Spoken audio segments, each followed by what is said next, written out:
Poultry farmers are on high alert tonight after bird flu was detected in northern Virginia and some nearby states. Kathleen, according to a trade site, the Virginia poultry industry contributes $12 billion to the Commonwealth's economy and provides jobs for more than 53,000 people.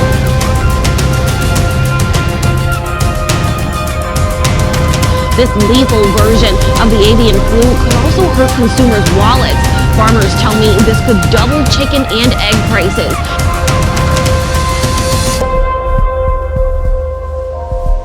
But the Virginia Cooperative Extension is encouraging all farmers in the Commonwealth to practice biosecurity.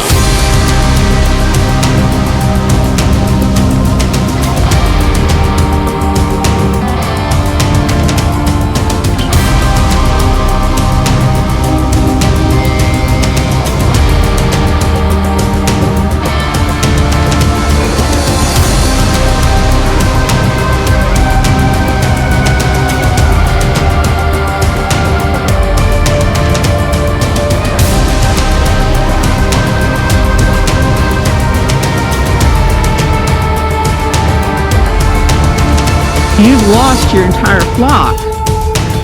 And I don't know if there's a period where you have to be bird free before you can bring in more birds, but you have to think about that 28 to 30 weeks where if you've lost all your birds, you have nothing. I wish I were exaggerating, but we are really looking at what could be famines of biblical proportions in multiple countries. This is the second time in a week that something like this has happened. On April 14th, the plane crashed into the Gem State Processing in East Idaho.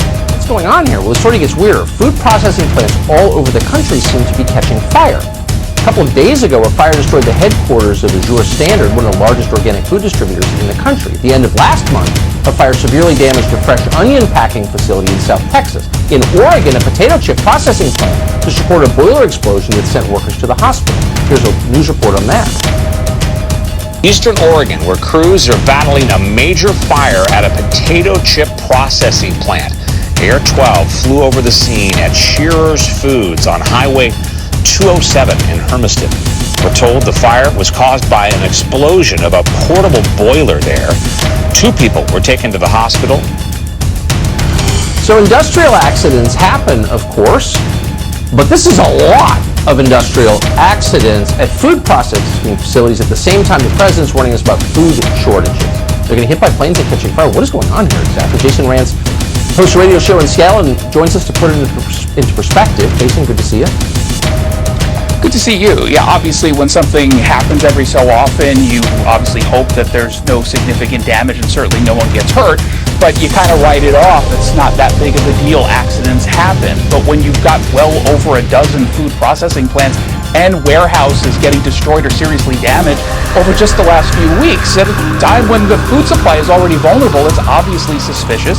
And it could lead to serious food shortages. That's why some folks are now wondering, well, number one, what's going on? And you've got some people speculating that this might be an intentional way to disrupt the food supply. An intentional way to disrupt the food supply.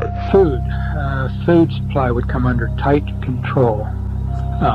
If population growth didn't slow down, food shortages could be created in a hurry, and people would realize the dangers of overpopulation. Ultimately, whether the population slows down or not, though, the food supply is to be brought under centralized control so that people would have enough to be well nourished, but they would not have enough to support any fugitive from the new system. In other words, if you had a friend or relative who didn't sign on, and growing one's own food would be outlawed. This would be done under some sort of pretext. In the beginning, I mentioned there were 2 purposes for everything. 1, the ostensible purpose, and 2, the real purpose. And an ostensible purpose here would be that growing your own vegetables was unsafe, it would spread disease or something like that. So the acceptable idea was to protect the consumer, but the real idea is to limit the food supply, and growing your own food would be illegal. And if you persist in illegal activities like growing food, then you're a criminal.